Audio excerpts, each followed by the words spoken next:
Life's too short to drive boring cars.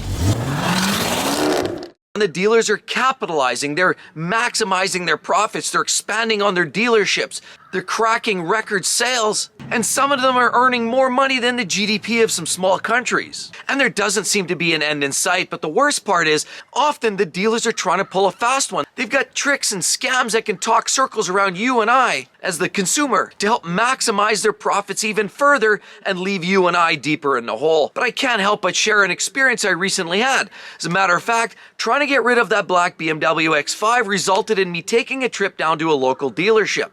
I wanted to trade it in for a brand new vehicle. The feeling was time to get something new and more reliable. But I already went in a little bit armed. I knew what to expect with what the dealers were going to come at us with, and I went in there with some ammunition. But yet they still come up with some new twists and turns. So firstly, I went into the dealer. I drove the X5.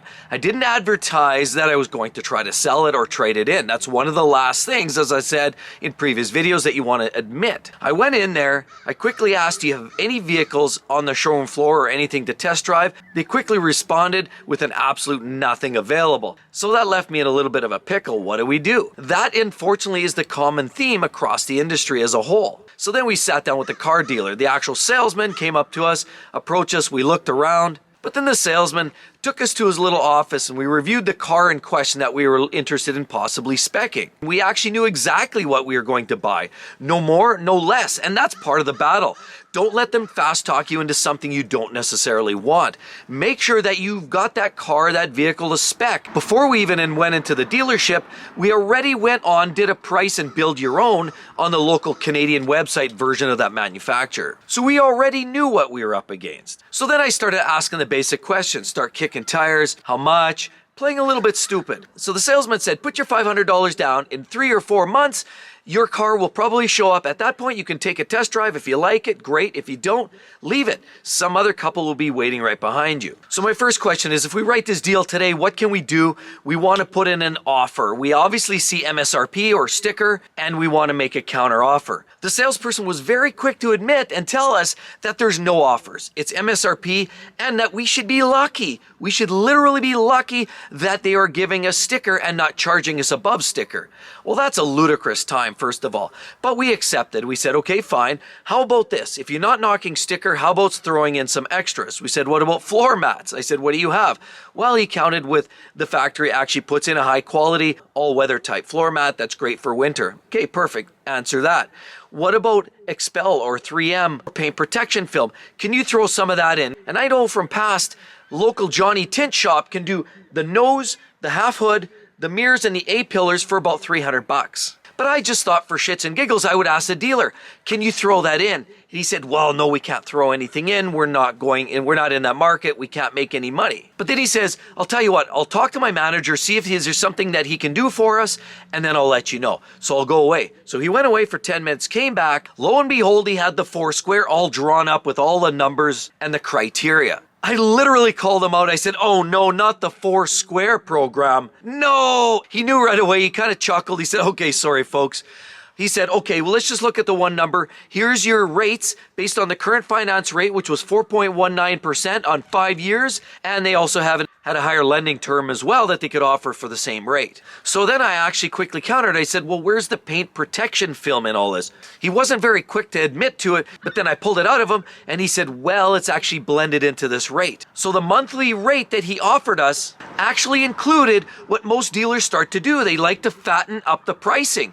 They don't want to tell you the line items. They'll just give you the lump sum because, again, I've said in previous videos, they like to give you a big number, fit your monthly budget, and they'll put all that junk in there, whether it's gap insurance, undercoating, tint, paint protection film, you name it, they're trying to scam you. So I said, oh, okay, look at those numbers. All right, how about this? Why don't you go back to your manager, tell me what that number looks like without the paint protection film, because he wasn't quick to admit that. So he goes away for 10 minutes, comes back, and it's a revised number. Now it's $20 less per month.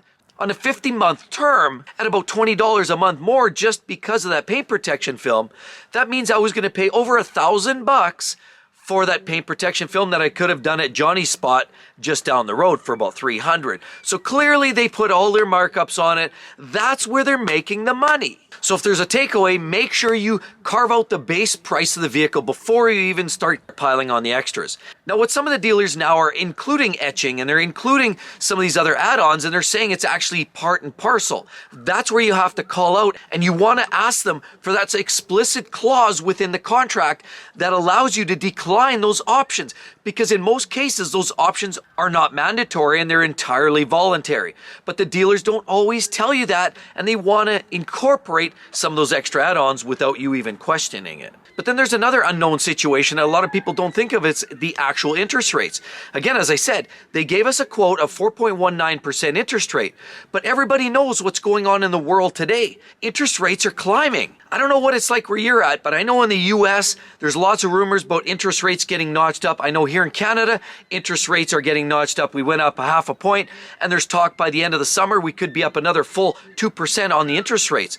So what do you think that's going to translate to? If the Bank of Canada or your financial institutions start raising interest rates, but you don't get your car for another 4 or 5 months, clearly you could be snookered in a position where you wind up having to pay on a revised interest rate. So these are quotes only. Well, that's not entirely a dealer scam. It is something to be grossly aware of, because you could go from, say, a $500 a month payment for your car. All of a sudden, by the time your car actually shows up, you could find yourself with a $600 a month payment just because an increase in finance rates. So I actually had to ask the finance manager, what can you do to mitigate that? Because I don't want to be stuck in that conundrum. At the end of the day, we're still able to walk away from the deal and get our $500 back. However, you'd like to know that the dealer can do something for you.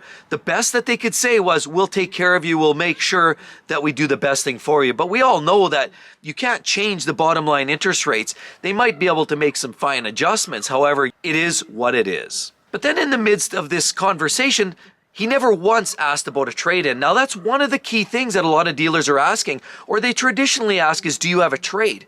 We always talk about that. That's one of the things you rarely want to admit on the front end, because they usually hose you down. Well, I did get hosed down. Now here we have the X5. Now granted, we know it's an older car. It's a 2009, it has 220,000 kilometers on it. It's not worth a pile of money. But I basically came out and I said, when we were basically at the end of the road, almost signing the paperwork, I said, oh, I forgot to mention, we actually do have a potential trade. He asked me what it was. I told him. He said, well, you know what? You're better off just taking that, selling it privately, because we're probably going to be more insulting than anything else. I'll be honest, at least he was straight up about it. But then he stopped and paused himself. He said, well, what were you thinking? And I said, well, I have a number and I know what kind of retail is, and I'm not looking for retail, but I'm curious what you guys are interested in. He came back and told me we would give you $1,000 for that car. I looked over at my daughter who was with me, and we laughed. We laughed so hard that people across the dealership could actually hear us. It is what it is. We know dealers are always going to make the best of that situation. And granted, he says admittedly the car's likely going to go to the auction, and that's definitely a fair thing to say. $1,000?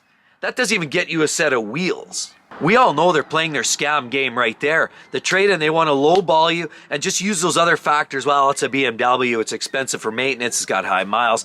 Clearly, those are all hits against it. However, they're using those to basically take that car off my hands, and so he can send it to auction and probably pull, $8,000, $9,000, $10,000 out of it at the auction, which is a guaranteed result. So at the end of the day, get to the base price of that vehicle, decline all options, start from there. If they start tacking on all the extra junk, definitely call out the clauses specifically within the contract, because in most cases, the consumer has the upper hand in that situation. And with all of that said, be sure to click right there, why I will never buy another BMW. Hope to see you real soon. Catch you next time. Bye-bye.